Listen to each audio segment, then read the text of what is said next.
मुथारि बिथांनो मान बावनो थाखाय आं खावलायबाय।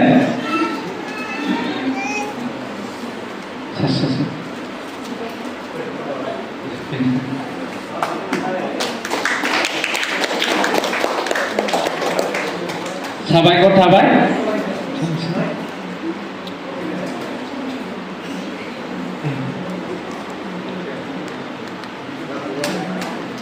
दा नैथियाव दङ इमानुएल नार्जारि बिथांखौ मान बावनो आं हांख्रायनो सानदों। जोंनिनो सेन्ट्रेल डायसेसनि मानगोनां गाहाय नेहाथारि आदा राजु मोसाहारि बिथांखौ मानखौ बावनो थाखाय आं खावलायबाय।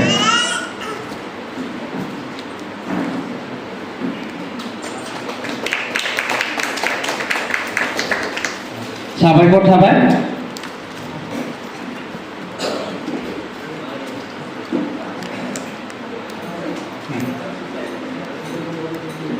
थामथियाव दङ गणेशगुरि मण्डलीनिफ्राय आशा नार्जारि बिथांखौ मान बावनो थाखाय आङो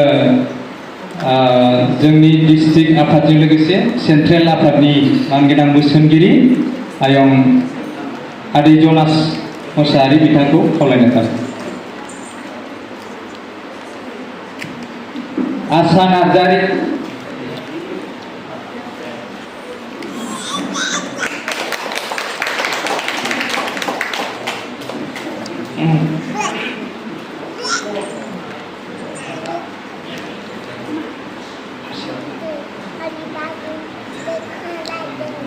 साबायखर थाबाय। दा आङो खावलायनो सानदों बिरगाव नार्जारि हरतला मण्डलीनिफ्राय बिथांखौ मान बावनो थाखाय जोंनि तामुलपुर डिस्ट्रिक्टनि लेङाइ आफादगिरि मानगोनां सन्तोष नार्जारि आदाखौ आङो गुरै खावलायबाय।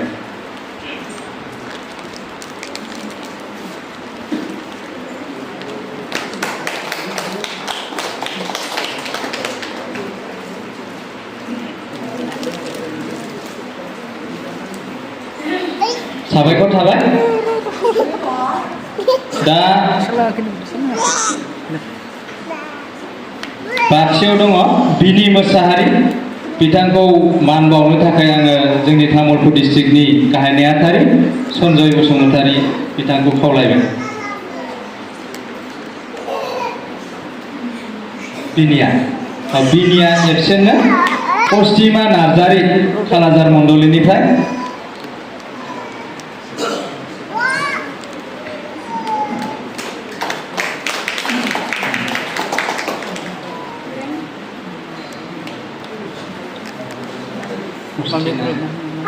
सरि पस्तिमा साबायखर थाबाय।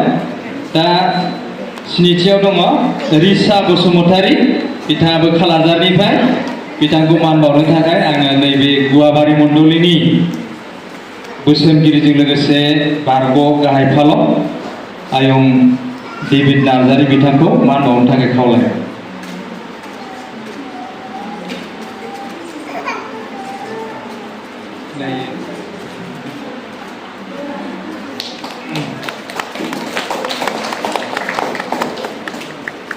साबायखर थाबाय।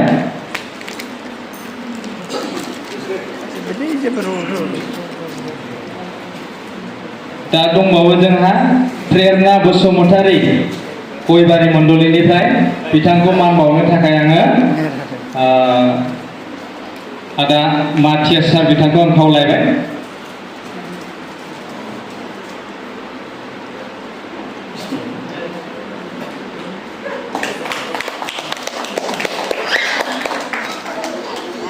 साबायखर थाबाय बिथांनिसिम।